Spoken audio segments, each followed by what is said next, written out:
DYFI Vadakara block കമ്മിറ്റിയുടെ നേതൃത്വത്തിൽ പുഷ്പൻ രക്തസാക്ഷി ദിനാചരണം സംഘടിപ്പിച്ചു. പുതിയ ബസ് സ്റ്റാൻഡ് പരിസരത്ത് നടന്ന അനുസ്മരണ സമ്മേളനം ഡിവൈഎഫ്ഐ സംസ്ഥാന വൈസ് പ്രസിഡന്റ് LG ലിജീഷ് ഉദ്ഘാടനം ചെയ്തു. 1990കളെ കാലഘട്ടത്തിൽ കേന്ദ്രവും സംസ്ഥാനവും എല്ലാം ഭരിക്കുന്നവർ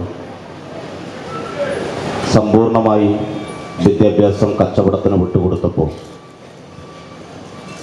അതിനെതിരായി അതിശക്തമായ പ്രക്ഷോഭവും ക്യാമ്പയിനുമായിരുന്നു SFIയും DYFIയും എല്ലാം ഏറ്റെടുത്തിരുന്നത്. ചെറുതും വലുതുമായ നിരവധിയായ പ്രക്ഷോഭങ്ങൾ നടത്തി. അങ്ങനെയിരിക്കെയാണ് 94-ൽ കൂത്തുപറമ്പിൽ ഒരു അർബൻ ബാങ്കിൻ്റെ സായാഹ്ന ശാഖ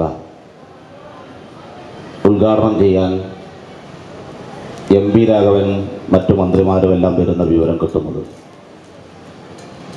അന്ന് മന്ത്രിമാരെ ഉൾപ്പെടെ കരിങ്കൊടി കാണിച്ചുകൊണ്ടുള്ള പ്രതിഷേധം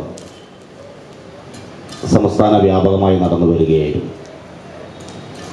സ്വാഭാവികമായും കൂത്തുപറമ്പിലും അത്തരം പ്രതിഷേധങ്ങൾ നടക്കും. തീർത്തും സമാധാനപരമായാണ് അന്ന് DYFIയുടെ സഖാക്കൾ സംഘടിച്ചിരുന്നത്. പക്ഷേ ആൾക്കൂട്ടം കൂടുതലുണ്ടായിരുന്നു.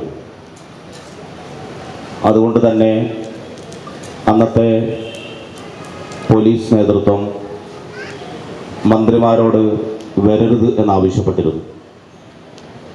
മറ്റ് മന്ത്രിമാരെല്ലാം അതിൽ നിന്ന് പിന്മാറി. പക്ഷേ MP രാഘവൻ വരുമെന്ന് ഉറപ്പിച്ചു. അന്ന് MP രാഘവൻ വരികയും RS റിപേഷ് അധ്യക്ഷത വഹിച്ചു. TT ജനീഷ, ഷിയാന എന്നിവർ സംസാരിച്ചു. MK വികേഷ് സ്വാഗതം പറഞ്ഞു.